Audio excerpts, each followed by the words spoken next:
কাছে একটা আরজি নিয়ে আসলাম, আল্লাহ আমার এলাকায় একজন ধোপা, তিনি বড় জালিম, মানুষকে ঠকায়, মানুষকে কষ্ট দেয়, যন্ত্রণা দেয়। ওই মানুষটার জন্য এলাকার মানুষ মৃত্যু কামনা করে, আপনি তাকে মৃত্যু দিয়ে দেন। আল্লাহ তাআলা জানায়া দেয়, মুসা কালিমুল্লাহ, আমি আল্লাহ জানায়া দিলাম ওই ধোপায় আগামী শুক্রবার মারা যাবে। একটু বলা যাবে আল্লাহু আকবার। কবে? আগামী মুসা নবী চলে আসলেন। দিল এটা আমার প্রেক্ষাপট, মূল আলোচনা আমি এটার পরেই করব, 2-3 মিনিট, এরপর কষ্ট দিব না। মুসা কালিমুল্লাহ উম্মতের মাঝে এসে বললেন, শোনো, আল্লাহ তাআলা জানায়া দিয়েছেন ওই ধোপায় আগামী শুক্রবার মারা যাবে। এলাকার মানুষ খুশি না বেজার?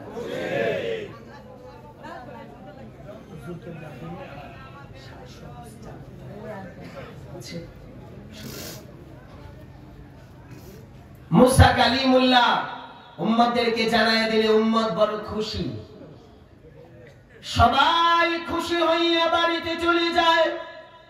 শুক্রবার সকালবেলা হাজার হাজার মানুষ ধোপার বাড়ির চতুর্দিকে কিনারায় দাঁড়ানো, সবাই কানাকানি করে, চল ধোপারে দেখি, এত বড় শয়তান, এত বড় জালিম, তার মরণটা কেমনে হয়, যন্ত্রণা কেমন হয়, মৃত্যু কত কষ্টের হয়, আমরা একটু দেখব। তাই সবাই হাজার হাজার মানুষ এসে জড়ো হয়ে ভিড় জমায় চতুর্দিকে। কিন্তু বাবারা, সকাল ঘনিয়ে দুপার, কিন্তু ধোপায় মরে না। দুপার ঘনিয়ে বিকাল, ধোপায় মরে না। বিকাল ঘনিয়ে রাত, ধোপায় মরে না। একটু বলা যাবে আল্লাহু আকবার। ধোপা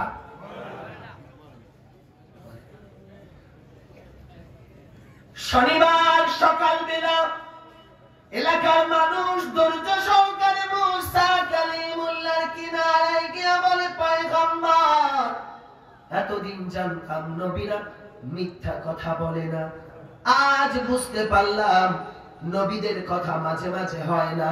মুসা নবী তো রাগী নবী, ডাক দিয়া বলে, কি ব্যাপার, কার সাথে কি বলো, বুঝে বলো। বলে, পয়গম্বর, আপনি গেল সপ্তাহে বললেন আগামী শুক্রবার ধোপায় মরবে, আজকের তো শনিবার, ধোপায় তো এখনো, সবাই বলেন ধোপায় তো এখনো মরে না, তাইলে না মরলে আপনার কথা তো সত্যি হলো না। মুসা নবীর একটু মাইন্ডে লাগছে, লাগে না? একটু মাইন্ডে কি করছ, মরে না, না চল তোর পাহাড়ে যাচ্ছি।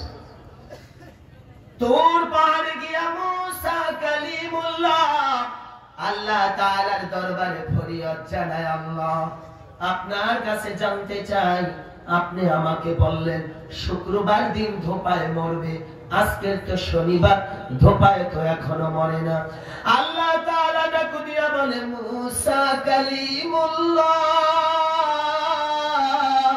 আমি আল্লাহ আপনাকে জানায়া দিলাম, যান ধোপার কাছে গিয়া জিজ্ঞাসা করবেন ধোপায় কেন মরল না। নিশ্চয়ই কোনো এমন ভালো কাজ ধোপায় গতকাল করেছে, যার জন্য আমি আল্লাহ তার মৃত্যু ক্যান্সেল করে আমি আল্লাহ তার হায়াত বাড়ায়া দিছি। যাও জিজ্ঞাসা করো। মুসা কালিমুল্লাহ এলাকার উম্মতদেরকে নিয়ে ধোপার বাড়ির দরজায় যাইয়া দেখে ধোপার তামাশায় মগ্ন।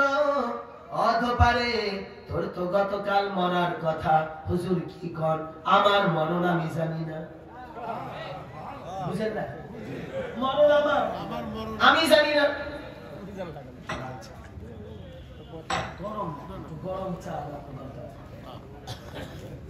আব্বা রাসেল মেয়ের কাছে বলেন যে একটু গরম একটু চা দিতে। এই ফ্লাক্সটা নিয়ে যান, একদম গরম হিট দিয়ে। মুসা কালিমুল্লাহ দোপার কাছে, দোপায় কা হুজুর আমি তো জানি না, আমার বলুন।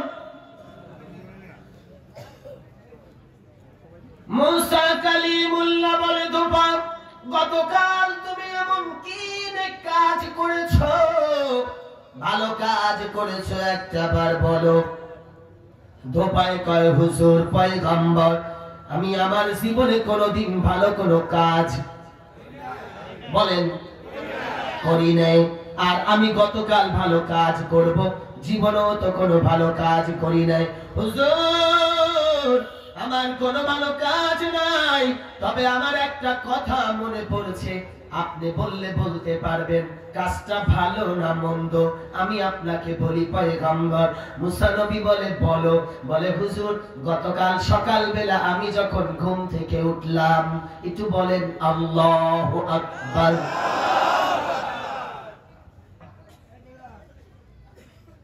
ঘুম থেকে যখন উঠলাম, দিল দিল পায়ে হাত দিয়া বললাম আব্বারা, কলিজার টুকরা যুবকেরা, পর্দার আড়ালে জান্নাতি মা আমার বোনেরা, দিল দিয়ে কথাগুলো শোনার আহ্বান জানাচ্ছি। মুসা কালিমুল্লাহ বলে বলো। দুপায়ে বলে হুজুর আমি সকাল বেলা ঘুম থেকে উঠিয়া যখন ব্যবসায় যাব, আমার স্ত্রী ডাক দিয়া বলে প্রাণের স্বামী গো, প্রতিদিন আপনাকে নাস্তা বানায়া খাওয়াই, আজ নাস্তা বানাতে একটু দেরি হয়ে গেছে, তাই নাস্তাগুলো আমি বেরি সুন্দর করে প্যাকেট করিয়া আপনার গাড়িতে দিয়া দিলাম, দোকানে গিয়া খাবারটা খায়েন, তাতে সময় বেঁচে যাবে, দোকানটা তাড়াতাড়ি খুলতে পারবেন। মুসা কালিমুল্লাহ দোপায় থেকে বলে পয়গম্বর আমি রওনা। ঘর থেকে বের হয়ে দোকানের কাছে যখন গেলাম, একজন ফকির, চুলগুলি এলোমেলো, চেহারাটা কালো, চেহারায় ময়লা, জামা কাপড় গুলো ছিঁড়া ফেরা, তেমন সুন্দর দেখায় না। একজন পাগল আমার কিনারায় এসে চোখের পানি ছেড়ে দিয়ে কান্দে, আর ডেকে বলে কে আছো, আমাকে একটু খাবার দিতে পারোনি,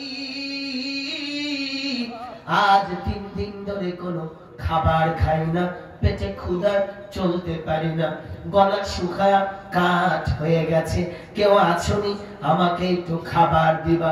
হুজুর ওই ব্যক্তির চাওয়া আমার অন্তরে গিয়া টাচ করলে, আমি আমার ব্যাগ খুলিয়া, গাড়ি খুলিয়া একটা রুটি, একটু হালুয়া আর পানির বোতলটা দান করে দিয়েছি।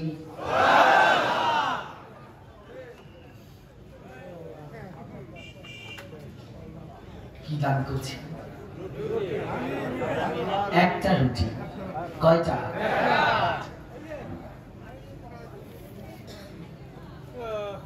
পয়গম্বর আমি আমার রুটিটা দান করে দিলে, ফকিরটা 3 দিন ধরে কিছু খায় না, আমি আপনাদের দিলে দিতে চাই।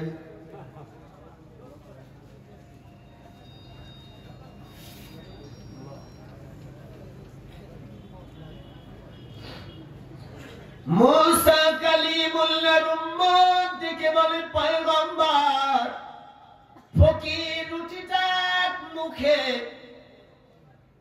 হালুয়া সহ ঢুকায়া দিছে, 3 দিন ধরে খাবার নাই, ওর গলা শুকায়া কাঠ হয়ে গেছে, রুটিটা মুখে ঢুকায়া কথা বলতে পারে না, নিঃশ্বাস বন্ধ হয়ে যাওয়ার পালা। আমি যেই পানি দিলাম ওই পানিটুকু পান করলো, গলার রুটিটা মাত্র ছাড়লো। এবারে ফকির পাগল তাড়াতাড়ি রুটিটা খাইয়া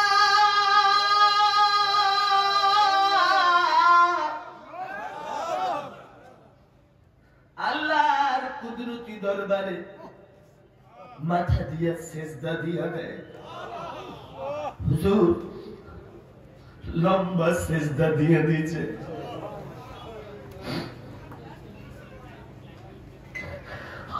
এক্ষুনি লম্বা সেজদা দিয়া মাথাটা তুইলা দুই হাত আল্লাহর দরবারে বাড়ায় ডাক দিয়া কয়, আরশের মালিক আল্লাহ, আপনার কাছে সাহায্য চাই। দুনিয়ার মানুষের দরজায় গিয়া 3 দিন ধরে খাবার চাইছি, কেউ আমাকে এক গ্লাস পানি পর্যন্ত দেয় না, একটা রুটি একটু হালুয়া কেউ আমাকে দেয় না। আল্লাহ, আজকের একজন ব্যক্তি তার আপন কাঠুরি থেকে নিজের খাবার আমাকে একটা রুটি আর হালুয়া দান করে দিল। আল্লাহ, তুমি না মুসাফিরের দোয়া, ফকিরের দোয়া কবুল করো। আল্লাহ, তোমার কাছে হাত বাড়াইলাম, এই ব্যক্তির হায়াত তুমি আল্লাহ বাড়ায়া দাও। আরো জোরে, আরো জোরে, জোরে জোরে কি বাড়াও?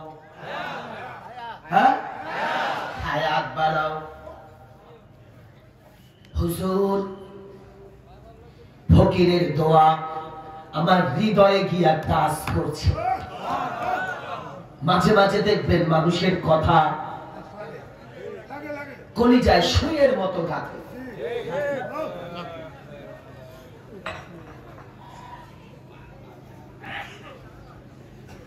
হুজুর, ফকিরের দোয়া আমার কাছে এত বেশি ভালো লাগে, আমি আমার ব্যাগ খুলিয়া 2 নম্বর রুটিটা বের করে ফকিরের হাতে আবার হালুয়া রুটি সহ দিয়া পানি দান করে দিলাম, মেরে পাগলা রুটিটা খা। হুজুর, ফকির এবারও রুটি আর হালুয়া মুখে দিয়া শ্বাস নিতে পারে না, বড় কষ্ট করে নিঃশ্বাস নেয়। পানিটুকু পান করে গলার বাজা কমায়া তাড়াতাড়ি করে সেজদায় লুটায়া মাথা ঠেকায় ডাক দিয়া কয়, আরশের মালিক আল্লাহ,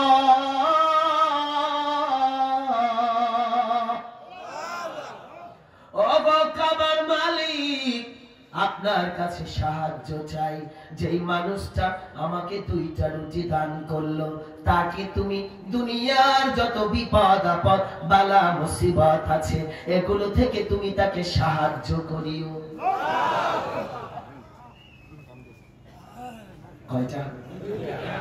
আপনার কি বিরক্তি হচ্ছে? বুঝুন, বুঝার চেষ্টা করুন, বুঝাতে চাই। আমার তো ক্ষমতা নেই আপনাদেরকে হেদায়েত দেওয়ার, আর কার অন্তরে কথা ঢুকবে তাও তো আমি জানি না। তবে আমার মন চায় যদি আল্লাহ আমাকে তাওফিক দিত, আমি মানুষের কলিজাগুলা ছিঁড়ে ছিঁড়ে কথা ঢুকাইয়া দিতাম। মন চায়, আল্লাহর কসম, দিলটা চায় মানুষের কলিজাটা ভাগ করে কথাগুলো যদি রেখে দিতে পারতাম, হৃদয়টা বুঝাতে পারতাম। পারি না, পারতেছি না। এত বছর ধরে কথা বলি, মা বাবা ওরকম দোয়া করে না, মুর্শিদও দোয়া করে নাই যে আমি কথাগুলো হৃদয়ে আপনাদের ঢুকিয়ে দেব। পারি না।